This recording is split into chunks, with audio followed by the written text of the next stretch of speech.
गिरीश महाजन आपल्या सोबत आहेत, पण त्यांच्याशी बातचीत करणं. ऑपरेशन टायगर सक्सेसफुल झालं का? ते सक्सेस होणारच होतं. मी सांगितलं की आता तिकडे कोणी राहायला तयार नाही. 100% ऑपरेशन सक्सेस झालेलं आहे. आणि अजूनही बघा पुढच्या काळामध्ये अजून तुम्हाला कुठले कुठले ऑपरेशन सक्सेस झालेले दिसतील. तुमच्यावर पण आगपाकड करतात, ते खासदार झाले, संजय राऊत आगपाकड करतात तुमच्यावर. साहजिक ते करणारच आहेत. नाशिकचा तिढा सुटलाय. नाशिकचा तिढा सुटलेला आहे. नाशिकचा तिढा सुटलेला आहे. आता गोकुळ गीते जे आहेत ते सहयोगी सदस्य म्हणून शिवसेनेबरोबर राहणार आहेत. नक्कीच. पण आपण गोकुळ गीते यांना आता शिवसेना प्रस्तुत उमेदवार ठरवण्याचं झालेलं आहे. गोकुळ गीते आता हे सहयोगी सदस्य म्हणून शिवसेनेसोबत राहणार आहेत. पण काय नेमकं घडलं बिघडलं बराच प्रश्न आहे. आणि नंतर मग असा पण प्रश्न आहे की महायुतीमध्ये सगळं काही आलबेल नाहीये. कसं आहे ते भाजपचेच होते, महायुतीमध्येच होते. गोकुळ गीते, गणेश गीते हे भाजपचे कट्टर कार्यकर्ते होते. आपल्याला कल्पना आहे माझेही स्नेही होते. परंतु त्यांनी खरं म्हणजे बंडखोरीच केली. अनेक वेळा सांगून स्वतः त्यांनी माघार घेऊन सुद्धा त्यांनी मतं घेतलेली आहेत. मोठ्या मताधिकारी ते निवडून आलेत. पण निवडून आल्यावर त्यांनी सांगितलं की मी महायुतीचाच आहे, मी भाजपचाच आहे. पण त्या ठिकाणी शिंदे साहेबांकडे त्यांच्या सेनेमध्ये ते सहयोगी सदस्य म्हणून आता राहणार आहे. मेसेज देखील आलेले काय पक्षप्रवेश होणार होता त्यांचा, पक्षप्रवेशाचे मेसेज देखील आले. नाही. ऐनवेळी काय नेमकं असं झालं की पक्षप्रवेश? काल रात्री ते माझ्या सोबत होते, पण पक्षप्रवेशाचा विषय झालेला नाही. त्यांनी सांगितलं की मी सहयोगी सदस्य म्हणून त्या ठिकाणी राहणार आहे. आता पुढे काय होईल अजून ते मला माहित नाही. एक मिनिट. सर, संजय राऊतांनी पुन्हा एकदा शिवीगाळ केलेली आहे आणि संजय दिना पाटील यांनाही शिवीगाळ केली आहे. मी बघून घेतो, तुम्ही काय मला बघता, मी तुमच्या समोर. संजय राऊत आता सध्या शिवीगाळ करतायत. मला वाटतं मागे पुढे ते दगड मारायला कमी करणार नाहीत अशी त्यांची अवस्था झालेली आहे. मला असं वाटतंय. खरं म्हणजे अशी शिवीगाळ करण्याची गरज नाही. राजकारणामध्ये इतका स्तर राजकारणाचा कधी खाली गेलेला नाही की कोणी पक्ष सोडून गेला की त्याला शिवीगाळ कर, वाटेल तसं बोल. आता त्यांच्याकडे लोक राहायला तयार नाहीत, लोकांची इच्छा नाही.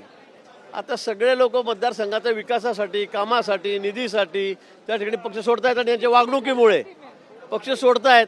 तर यांना एवढं टोकाला जायचं, घाणघाण शिवीगाळ करायची, आईबहिणीचा उल्लेख करायचा, मला वाटतं हे काही अपेक्षित नाही आहे, हे योग्य नाही आहे. पण आता तो स्तर इतका घसरत चाललेला आहे की मला असं वाटतं आता तर ठीक आहे, शिवीगाळापर्यंत आहे, पुढे दगड फेकीपर्यंत येऊ ना म्हणजे नशीब. सर, जिस तरीके से कल 6 सांसद जो शिवसेना गुट में प्रवेश किया है, किस तरीके से देखते हैं आप इसे? 6 सांसद हैं, उन्होंने शिवसेना में प्रवेश किया है. आपने देखा है 4 दिन से सब चल रहा था, नाटक चल रहा था, लेकिन कल आखिर उसमें पर्दा पड़ा है. कल 6 के 6 सांसद ये शिवसेना में गए हैं, उनका हम स्वागत करते हैं. लेकिन इसके बावजूद भी मैं कहूँगा जिस तरह से शिवसेना की तरफ से कहा जा रहा है, प्रतिक्रिया दी जा रही है, संजय जी राउत जिस तरह से गाली गलौज कर रहे हैं, आने वाले समय में और भी मैं कहूँगा विधायक है, नगर सेवक है, जो महापालिका में भी है, वो भी वहाँ से बाहर निकलेंगे मुझे ऐसे लग रहा है.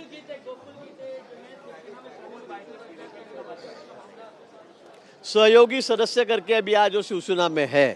गोकुल गीते जी रात को मेरे पास आए थे, उनसे मेरी मुलाकात हुई, शिंदे साहब से भी मुलाकात हुई, माननीय मुख्यमंत्री महोदय से मिलने वो वर्षा पर भी आए थे. गोकुल गीते आज सहयोगी सदस्य करके शिवसेना में है, क्योंकि सदस्य शिवसेना का वहाँ पे जो उम्मीदवार था उसको गिराकर वो आए थे. वो बीजेपी के ही थे, हमारे कट्टर कार्यकर्ता थे.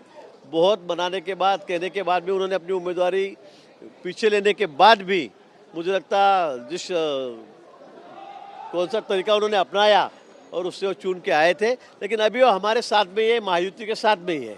उद्धव ठाकरे जी ने सभी मतदारों की माफी मांगी है. वो हर जगह जहाँ जहाँ से ये 6 सांसद चुन के आए उस चुनाव क्षेत्र में जाके लोगों की माफी मांगने वाले. अभी वो कहीं भी गए, उन्होंने कुछ भी कहा तो लोगों का विश्वास उन पर नहीं है, मतदाताओं का विश्वास उन पर नहीं है. अभी शिवसैनिक भी उनके साथ में नहीं है.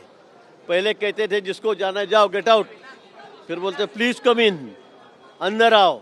ये कौन सा तरीका है? जब पैचअप करना था तो पैचअप करते नहीं.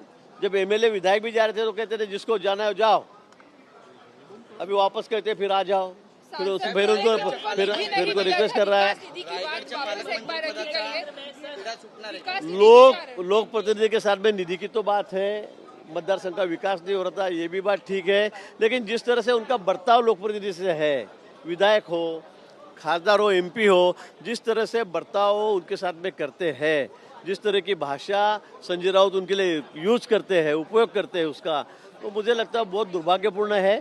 थोड़ा सा भी हवा आ गई कि कोई जा रहा है तो उसको सीधी गाली गलौज करते हैं, गेट आउट करते हैं, जाओ निकल जाओ करके कहते हैं। जारी रहेगा क्या? कई सांसद, विधायक और कई नगर सेवक जो है वो भी आपके साथ मुझे लगता है इसमें कोई ऑपरेशन जारी रखने की जरूरत ही नहीं है। लोग ही अपने आप आ रहे हैं, लोगों को ही उनके साथ में, उनके जो लोग हैं, विधायक है, बच्चे कुचे, पार्षद है, नगर सेवक है, महापालिका के हैं, आजू बाजू में तो कई, महाराष्ट्र में तो कई उनकी कोई सत्ता है नहीं या कोई लोग है भी नहीं, खाली मुंबई में थोड़े बहुत है। मुझे लगता है आने वाले समय में वो भी उनके साथ में नहीं रहेंगे। जे ऑपरेशन टायगर झालेलं आहे त्याच्यासाठी भाजपला दोषी ठरवलं जातं।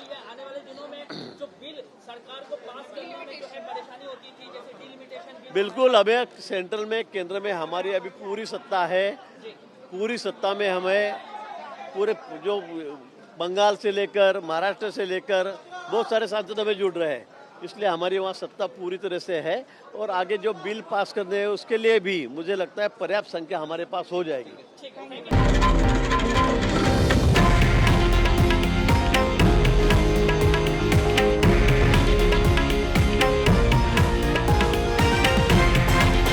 हे आहे देशातील नंबर 1 न्यूज नेटवर्क आणि आपण पाहत आहात TV9 मराठी, एकमेव।